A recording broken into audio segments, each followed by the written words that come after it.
really good guy who was part of Elimelech's family, and his name was Boaz.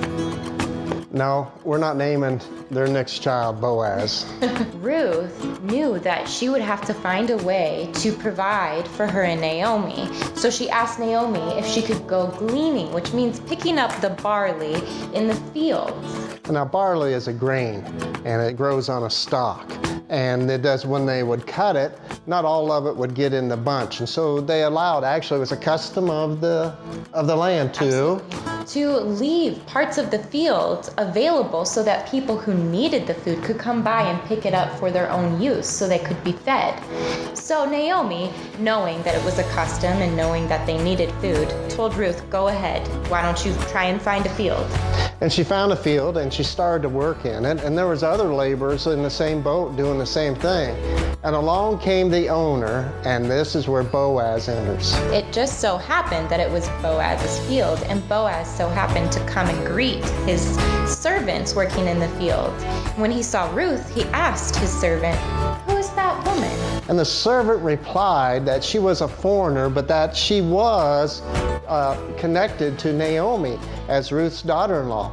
And it was interesting, some of the things that he said about her, about how she was hardworking, she had a good reputation, and so Boaz decided it was time to meet her.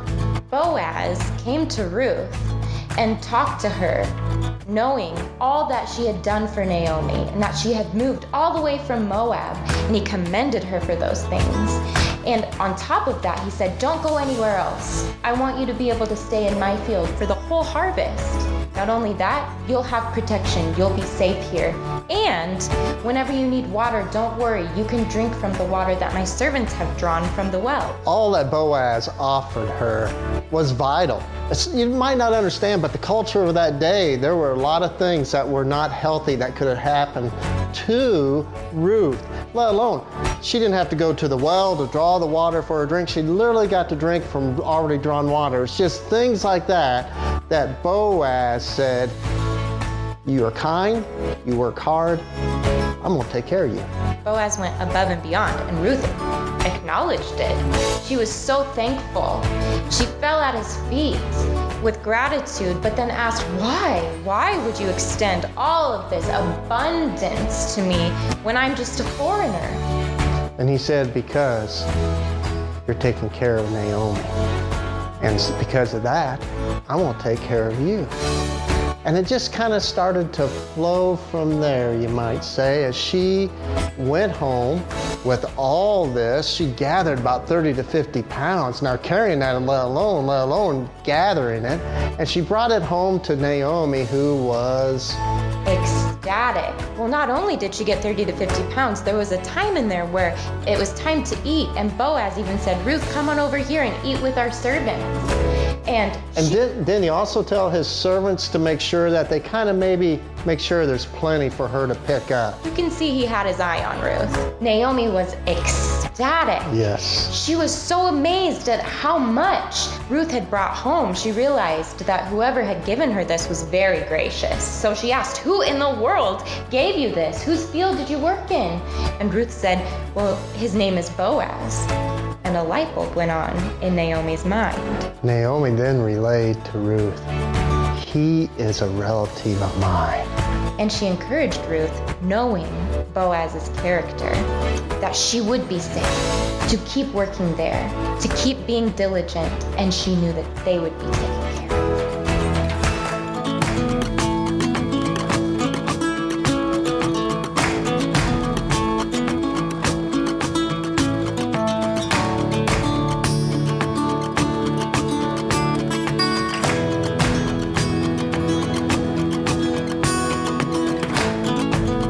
Well, Emily, this is the south pasture.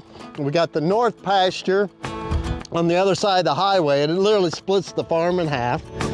And I don't know how many times as a kid I came out here and walked this pasture. This time of year especially, because the cattle are having their calves. And so my dad would send me out 2, sometimes 3 times a day to come out and check on them and count them and make sure that everything looked healthy.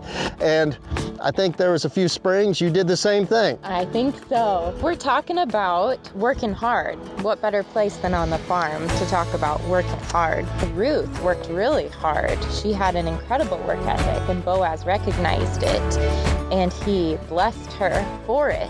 Who do you think of, and what do you think of when you think of someone that you've seen work really hard and see God's blessing through that? And my mom, 3 gardens at one time, helping on the farm, and my dad, on the farm you just go. Sunrise to sunset, you don't think anything of it. Right now we're at the cattle water, the tank, and Dad, tell us how this works. My dad had a pipe put in, and that pipe actually comes into this tank here, and it has a mechanism much like your toilet. You have to really build a strong reinforcement around it so these 1,500 to 2,000 pound cattle can't move it around. But I think you came out here one time and they had moved it around, and what was going on? Oh man, the tank was overflowing, and it was a bit of an emergency. Papa and I figured out what was going on, and he decided he knew what piece he needed to go get at the farm store. So we hopped in the truck and we drove into town as soon as we could. We were getting ready to go ahead and check out, and we encountered a man who Papa clearly knew, and he stopped and he spoke with him and he talked with him and he asked him how he was doing. And the whole while inside my brain, I'm like, we're gonna drown. The cows are gonna drown. Like the whole pond's coming out of the tank because we haven't gone back to fix it. Come on, man, like it's time to go. And by the time we had finished that conversation and gotten back in the truck, Papa let me know that man, his wife passed away just a couple of months ago, and he knew he'd been having a bit of a rough time. He wanted to make sure that he was genuinely doing okay. And Papa told me, you take care of people first. That man worked so hard. We rushed back here, we fixed it, we got pretty soaked.